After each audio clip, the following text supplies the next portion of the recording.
Hello, this is David with entry number 503 coming at you here in Singapore. Hell yeah, right?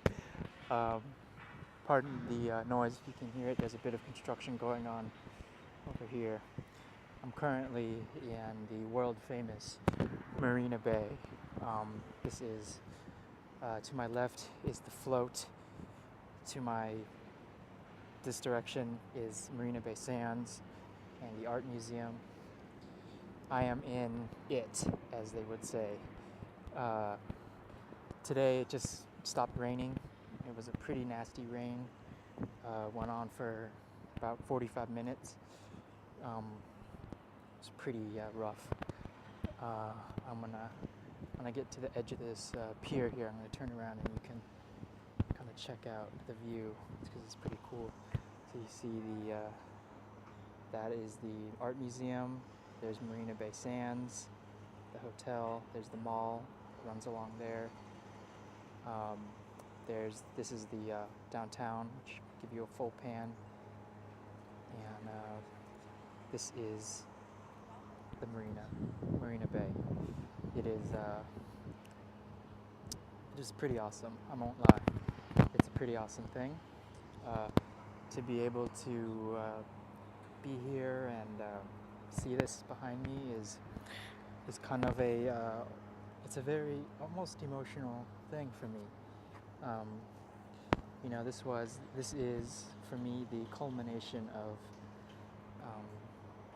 18 months of work.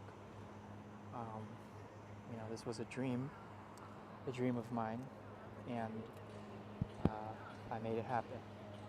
And being able to kind of see this kind of reality is something that is just really awesome.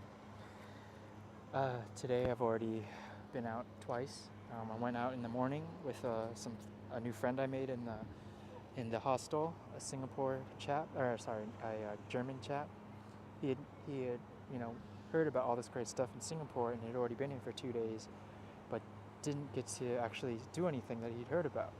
So I was like, giddy up, and we went out and had a really good breakfast. I treated him to a breakfast, and later he treated me to a coffee, and we had a nice, gentleman's time.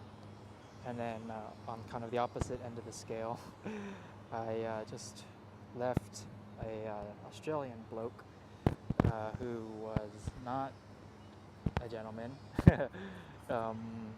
I've come to know as a sort of truth that Aussies are very, at least men, are very rash. Whereas, kind of in the UK you have a very kind of, swaddled imagination, or it's not imagination, but swaddled concept of men, very upright citizens, very gentlemanly, very chivalrous.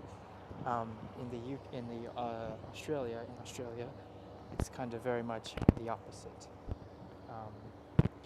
They're a bunch of pretty rowdy people, and it's just a completely different experience talking with someone who is Australian than someone who is British. Even though the accents are, relatively similar, it's a completely different monster. But yeah, here we go. This is day one, full day one of my time here. I got in really safely on the shuttle. It was only $9 for the whole trip to the airport to the place, so it was really cheap. So it's been a real interesting experience for me to be here in Singapore. It's quite awesome to be back. I'm loving every minute of it. I've forgotten how cheap things are here, like food and stuff. Like, it's so cheap. Today I've had kopi, kaya toast, eggs, peanut pancake, and juice, and it was just a titch over $10 for all that. And where else in the world can you eat this well for this cheap? I don't think, I don't really think anywhere. So anyway, thanks for watching, and I'll talk with you in a couple days.